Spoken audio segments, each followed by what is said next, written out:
السلام علیکم ناظرین، ایس این آر نیوز میں خوش آمدید۔ تازہ ترین خبر شامل کرتے ہیں۔ عمران خان کے اثاثوں کی تفصیلات سامنے آ گئیں۔ عمران خان کے کل اثاثے 30 کروڑ روپے سے زائد۔ تفصیلات کے مطابق کاغذات نامزدگی کے ساتھ جمع کرائی گئی دستاویزات کے مطابق سابق وزیر اعظم عمران خان کے مجموعی اثاثوں کی کل مالیت 31 کروڑ 59 لاکھ روپے کے لگ بھگ ہے۔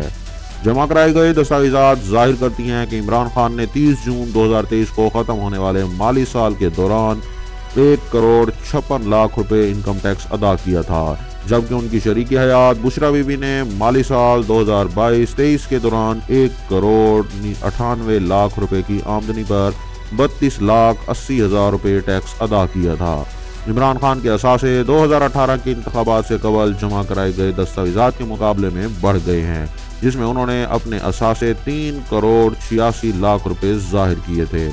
ان کے کاغذات نامزدگی کے ساتھ منسلک ان کے اثاثوں اور واجبات کے گوشوارے سے ظاہر ہوتا ہے کہ 2022 میں عمران خان کی آمدن 18 کروڑ روپے تھی، جس کی وجہ سے بظاہر ایک غیر ملکی معزز شخصیت کی جانب سے تحفے میں دی گئی گھڑی فروخت کی تھی۔ 1 سال قبل ان کی آمدنی 70 لاکھ سے کچھ زائد تھی۔ عمران خان نے 2021 میں انکم ٹیکس کی مد میں 3,60,000 اور 2022 میں 1 کروڑ 12 لاکھ روپے اور 2023 میں 32 لاکھ 80 ہزار روپے ادا کیے۔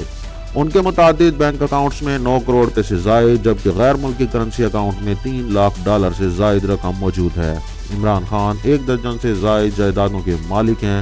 انہوں نے اسلام آباد کے کانسٹیٹیوشن یونیورسٹی میں 2 بیڈ اپارٹمنٹ کے لیے 1 کروڑ 19 لاکھ روپے ایڈوانس بھی ادا کیے ہیں۔ انہوں نے ایک بار پھر سے اپنی بنی گالہ والے گھر کو تحفہ قرار دیا ہے، تاہم اس پر 1 کروڑ 14 لاکھ کے اخراجات کا ذکر کیا ہے۔ دستاویزات کے مطابق عمران خان کی زیر ملکیت کوئی گاڑی نہیں ہے۔ 2021 میں سابق وزیر اعظم نے فیڈرل بورڈ آف ریونیو کو 14 کروڑ 10 لاکھ روپے سے زائد کے اثاثے ظاہر کیے تھے۔ 1 سال بعد ان کی مالیت بڑھ کر 32 کروڑ روپے تک جا پہنچی۔